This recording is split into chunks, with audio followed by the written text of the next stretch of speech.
안녕하세요. 절대값TV의 명품 PD 한PD입니다. 자, 서울시가 2040 서울시 도시기본계획안을 발표를 해서 35층 규제를 철폐. 자, 그것의 이제 의미, 그것의 어떤 파급력, 뭐 그런 것들 한번 최근에 시장을 반영해서 한번 이야기해 보겠습니다. 자, 이제 2040년도까지의 계획이죠. 이 기본계획이 발표됐어요. 오세훈 시장이 서울시장으로서 얼마 남지 않은 임기에 발표를 했습니다. 자, 그 중에 그 가장 골자가 뭐냐면 그동안 그 서울시의 신고 제한을 35층으로 규제를 했는데 철폐하겠다는 거예요. 8년 만에 폐지를 하였다. 자, 그런데 우리가 여기서 이제 용적률을 그대로 아직은 용적률의 변화를 안 주겠다는 거예요. 그러니까 예를 들어서 용적률이 250%, 뭐 300% 내외 그렇게 돼 있는데 500%로 올려주겠다 뭐 그런 얘기가 아니에요. 용적률은 그대로다. 층고만 올려주겠다라는 거예요. 그러니까 어떤 분양 세대수의 어떤 변화는 없는 거예요. 이 상태대로라면. 자, 그걸 지금 그 대선 후보들이 500%까지 올려주겠다. 앞으로 공약을 하지 않습니까? 이제 그게 이제 반영이 되면 이제 이 두 가지가 만나면 커다란 파급력은 있겠죠. 그러나 기본 계획 안에는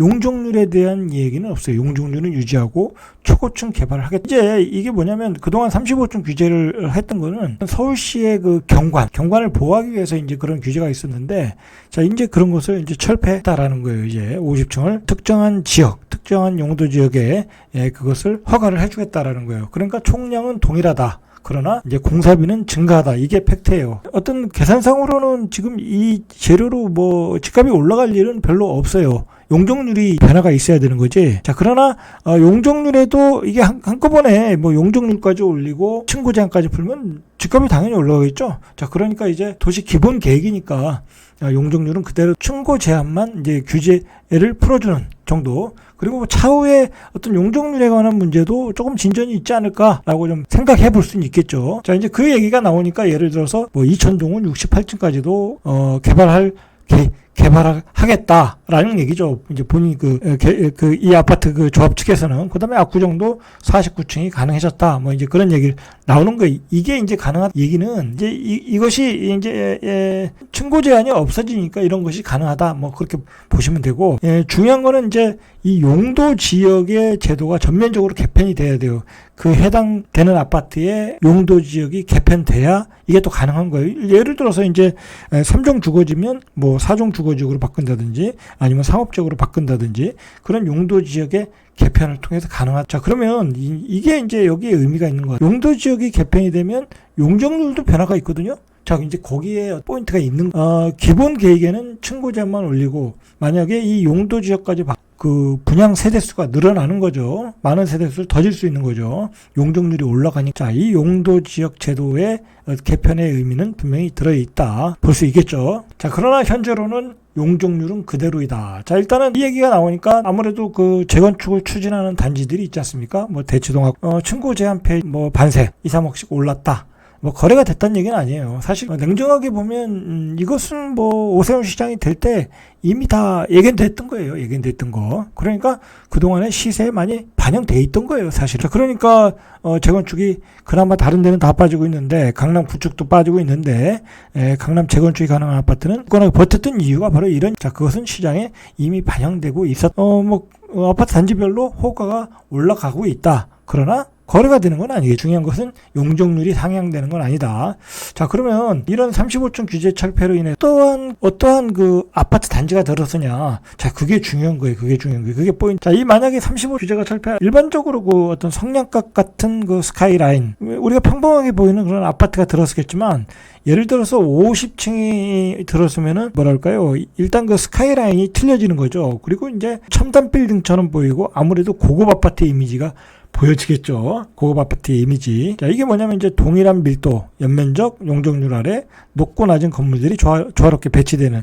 자, 그러니까 이게 뭐냐면 용적률은 그대로 두고 만약에 50층을 올린다고 하면 예를 전면동에는 50층의 아파트를 짓고 그 뒤에 있는 동들은 낮게 짓고 더 낮게 지을 수도 있죠. 용적률은 똑같으니까. 그런 식으로 배치를 한다는 다채로운 스카이라인이 이제 조성이 된다. 아무래도 이렇게 50층 아파트가 들어서 아파트가 고급스러워지지 않겠습니까? 그러면 이제 고급 아파트를 선택하는 수요층들이 많이 선호를 하겠죠. 그러면서 이제 부가가치가 올라가고 프리미엄이 또 높게 형성될 수 있다라는. 그러나 용적률을 이렇게 풀지 않으면 결국은 일반 분양 확대를 통한 분양 수입이 증가하지 않기 때문에 조합원들의 추가 부담금은 올라가겠죠. 왜냐하면 50층짜리 지려면 공사비가 더 들어가는 거잖아요. 주상복합 개념이니까. 자, 그러니까 아직은 이게 가격에 뭐 반영될 수가 없어요. 왜 그러냐면 용적률이 그대로니까. 그러나 여기가 용도 지역 상업 지역이다, 아니면 뭐 그걸 변경을 통해서 사종이다 변경을 통해서 용적률이 늘어난다면 당연히 이제 그런 기대감을 가지고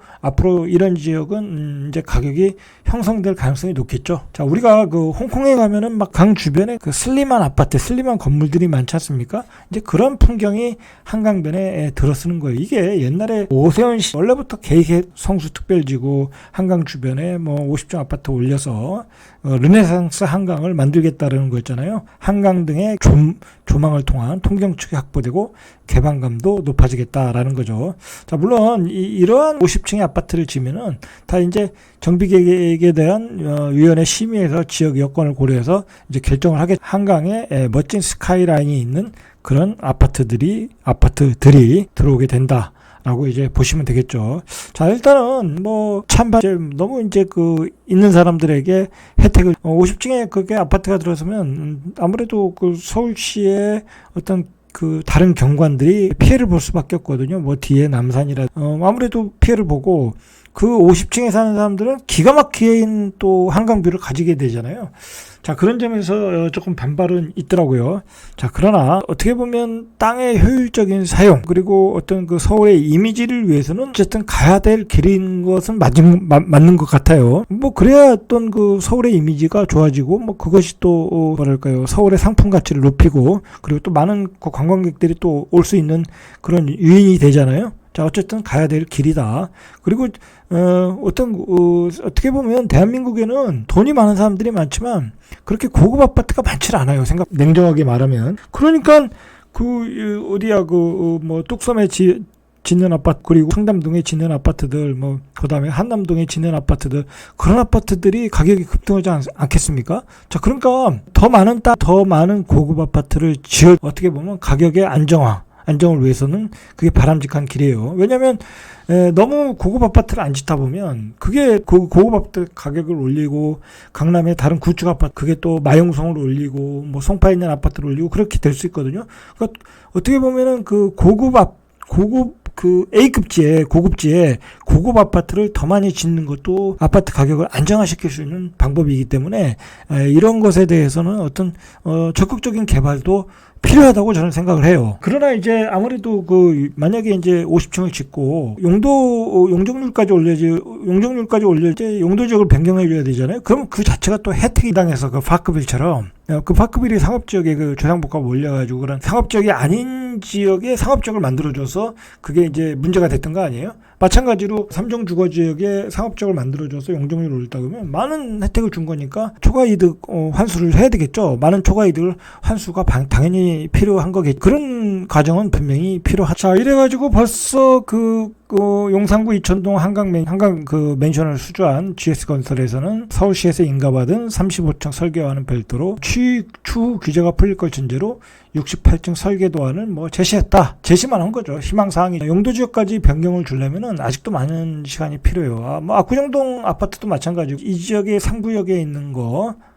상구역에 이어 최근 이 구역이 49층 계획안이 나왔다.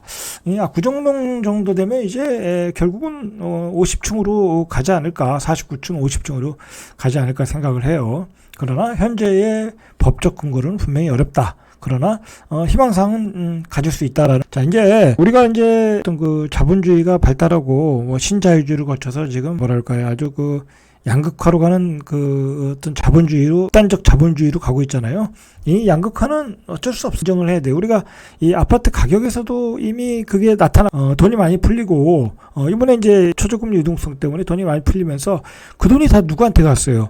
결국은 주식을 잘하는 사람한테 가고, 코인을 잘하는 사람한테 가고, 그 다음에 부동산을 잘하는 사람한테 갔어요. 결국은 새로운 부자들한테 돈이 쏠림 현상이 일어났다라는, 이 자본주의의 어떤 투자 상품이 발달하면 발달할수록 그 돈은 누군가에게, 소수에게 돈이 쏠릴 수밖에 없어요. 그러면 사회는 양극화가 일어날 수밖에 없다라는 거예요. 그러면 그 양극화를 어떻게 인정을 안 할 수가 없잖아요. 그죠? 안 할 수가 없는 거예요. 인정을 하고 그들이 원하는 상품을 많이 공급하는 게 어떤 시장의 원리에 맞다라는 거예요. 그런 점에서 이런 그 고급지의 고급 아파트를 져서 자 그것을 많이 져서 그 초과 이득은 환수를 하는 방향으로 가는 맞다고 저는. 자 그런 지역에 무슨 뭐 소형 아파트, 임대 아파트 뭐 그런 거 지을 수 없잖아요. 네? 그런 거 지을 수 없잖아요. 임대 아파트, 뭐 청소년 신혼부부의 아파트, 뭐 그런 건 역세권에 또 지면 되잖아요. 물론 이제 소셜 믹서 개념으로 뭐 그런 그 신혼부부들을 위한 그런 소형 아파트도 넣는 것도 고려할 만한 이야기죠. 자, 그러나 우리가 서울시 기본계획인 시장의 반응이 어떠냐. 자, 그러나 우리가 봐야 돼요. 이 강남은 지금 재건축과 신축만 잘 나가요. 신축도 입지가 아주 좋은 곳, 반포, 그런 곳, 고속터미널 주변. 자, 그런 곳에 이제 가격이 신고가가 나오는 거예요. 그것도 신고가가 이제 그 강뷰가 나오는 곳. 그런 데서 나오는 거예요. 그걸 너무 확대 해석을 할 필요는 없죠. 재건축. 이렇게 그러고 뭐 대선도 있고, 규제 완화가 된다는 게 눈에 보이니까 당연히 가격이 잘 떨어지진 않겠죠. 그러나 호재가 없는 구축은 4억씩, 5억씩 뚝뚝 떨어지고 이러한 사실을 지금 알아야 돼요. 그러니까 예를 들어서 이 강남에 또 재건축이 들쑥하니까 또 구축이 올라가고 뭐 송파가 올라가고 강동이 올라가고 마용성이 올라가고 그렇게 생각하면 안 된다라는 거예요. 그런 타임이 아니에요. 지금은 어떤 가격의 그 어떤 그 거의 상승점이기 때문에 지금은 그런 단계가 아니다. 오히려 재료별로 양극화가 일어나는 단계이다. 그러나 재건축도 그것도 이미 가격이 많이 반영돼 있기 때문에 지금으로서는 호가만 올라가지 거래는 되지는 않고 있다라고 보시면. 자, 그래서 그 구축 같은 경우에 노년 아이파크, 잠실, 엘스 이런 데는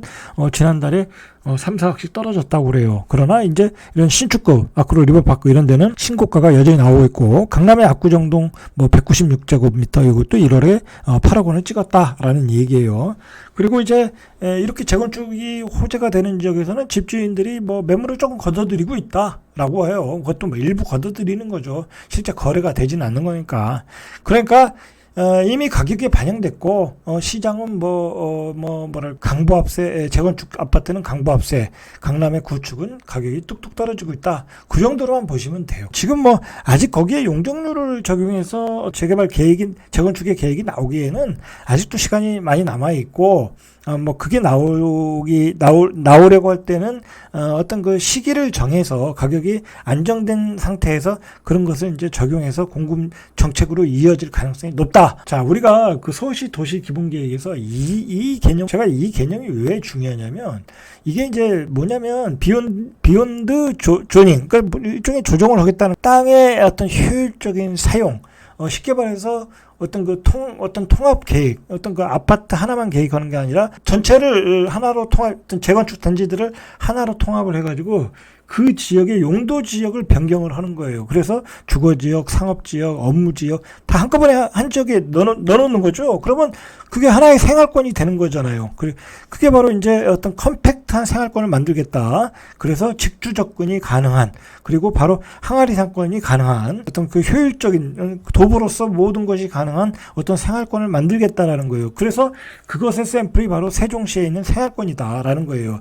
그런 생활권의 개념을 바로 서울시도 도시기본계획에 적용을 해서 만들겠다. 근데 이렇게 하다 보면 결국은 땅의 용도 지역을 변경할 수밖에 없어요. 그러니까 이미 제가 생각하기에는 그런 그 용도 지역의 변경에 대한 그 이론적 근거를 이미 비욘드 조닝으로 삽입시켜서 미리 깔고 가고 있는 것 같아요. 이 개념이. 그러니까 예를 들어서 압구정의 현대아파트, 이촌동의 현대아파트, 그 지역을 하나의 커다란 상업적으로 넣어서 거기에 상업 업무 다 넣겠다라는 거죠. 그리고 주거 다 넣어서 그 안에서 어떤 직주 접근이 가능한 모든 그 상권의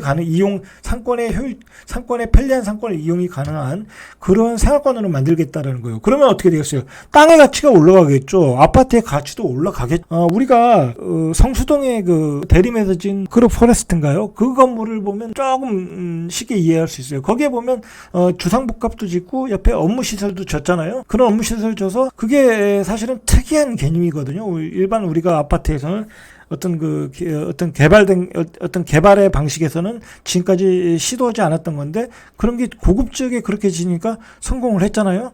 이제 그걸 확장해서 하나의 생활권을 만들겠다라는, 자, 이런 점이 도시기본계획의 포인트고, 어떤 용적률 상향 조정을 위한 어떤 이론적 근거가 비욘드 조닝이다. 저는 그렇게 보고 있어요.